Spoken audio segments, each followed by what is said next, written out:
ଏହି 7ଟି ଭୟଙ୍କର ଲକ୍ଷଣ ଦର୍ଶାଇବ ଯେ ଆପଣଙ୍କର ମୁଖ କର୍କଟ ରୋଗ ହୋଇଛି କି ନାହିଁ। ଏହି ଲକ୍ଷଣକୁ କେବେ ହେଲେ ଅଣଦେଖା କରନ୍ତୁ ନାହିଁ।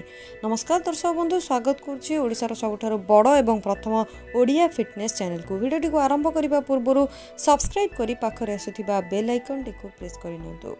ତେବେ ଗତ କିଛି ବର୍ଷ ଧରି ମାଉଥ କ୍ୟାନ୍ସର ଦ୍ରୁତ ଭାବରେ ବଢ଼ିବାରେ ଲାଗିଛି। ଏହାର ଲକ୍ଷଣ ଦେଖାଦେବା ମାତ୍ରେ ତୁରନ୍ତ ଡାକ୍ତରଙ୍କ ପରାମର୍ଶ କରିବା ଜରୁରୀ। ଓରାଲ୍ ହେଲ୍ଥ ଫାଉଣ୍ଡେସନର ଡାଟା ମୁତାବକ ଗତ 10 ବର୍ଷ ମଧ୍ୟରେ ଏହି ବିମାରୀ 34% ବୃଦ୍ଧି ପାଇଛି। ଅଧିକାଂଶ ଲୋକ ମାଉଥ କ୍ୟାନ୍ସରକୁ ସାଧାରଣ ଭାବରେ ନିଅନ୍ତି, ମାତ୍ର ଭବିଷ୍ୟତରେ ଏହା ଭୟଙ୍କର ହୋଇପାରେ।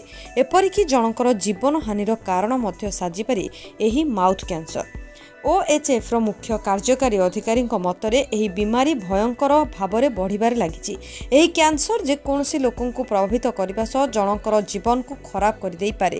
ଏହି ରୋଗ କାରଣରୁ ବ୍ୟକ୍ତିର କହିବାର ତରିକା ବଦଳିଯାଏ, ଖାଇବା ପିଇବା କ୍ଷେତ୍ରରେ ଅଧିକ ସମସ୍ୟା ଉପୁଜେ, ଏଥିସହିତ ଆପଣଙ୍କ ଶାରୀରିକ ରୂପ ସମ୍ପୂର୍ଣ୍ଣ ଭାବରେ ବଦଳି ଯାଇଥାଏ। ରିସର୍ଚ୍ଚରୁ ଜଣାପଡ଼ିଛି ପ୍ରତି 3 ଜଣଙ୍କ ମଧ୍ୟରୁ ଜଣଙ୍କ କ୍ଷେତ୍ରରେ କ୍ୟାନ୍ସର ଜିଭରୁ ମିଳିଛି। ସେହିପରି 4 ଜଣଙ୍କ ମଧ୍ୟରୁ ଜଣଙ୍କଠାରେ କ୍ୟାନ୍ସର ଟନ୍ସିଲେ ଦେଖିବାକୁ ମିଳିଥାଏ।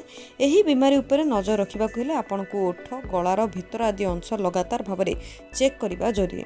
ଗତ କିଛି ବର୍ଷ ଧରି ଏହି ବିମାରୀରେ ଆରୋଗ୍ୟ ହାରରେ ମୁସ୍କିଲ ଭାବେ ସୁଧାର ଦେଖିବାକୁ ମିଳିଥିଲା।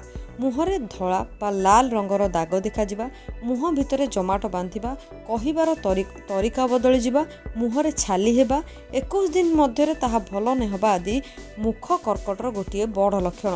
ଏହି ସବୁ ଲକ୍ଷଣକୁ ଅଣଦେଖା କରିବା ଅନୁଚିତ। ତେଣୁ ଦୈନନ୍ଦିନ ଜୀବନରେ ଆପଣଙ୍କ ମୁଖରେ ବା ଆପଣଙ୍କ ପାଟି ଭିତରେ ଯଦି କିଛି ଅଲଗା ଜିନିଷ ଆପଣଙ୍କୁ ଅନୁଭବ ହେଉଛି, ତୁରନ୍ତ ଯାଇ ଡାକ୍ତରଙ୍କୁ ଦେଖାନ୍ତୁ ଏବଂ ଯାହା ବି ସେ ଟେଷ୍ଟ ଆପଣଙ୍କୁ କହୁଛନ୍ତି କରାଇ ନିଅନ୍ତୁ।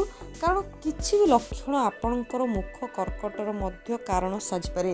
ତେବେ ଆଜିର ଭିଡ଼ିଓକୁ ନେଇ ଆପଣଙ୍କର ମତାମତ ରଖନ୍ତୁ। ଏମିତି ଆଗକୁ ହେଲ୍ଥ ରିଲେଟେଡ୍ ନୂଆ ନୂଆ ଭିଡ଼ିଓ ଦେଖିବା ପାଇଁ ସବସ୍କ୍ରାଇବ୍ କରିନିଅନ୍ତୁ ଓଡ଼ିଆ ଫିଟନେସ୍କୁ। ଭିଡ଼ିଓକୁ ଲାଇକ୍ ସେୟାର କରିନିଅନ୍ତୁ। ମୁଁ ରହିଲି, ନମସ୍କାର।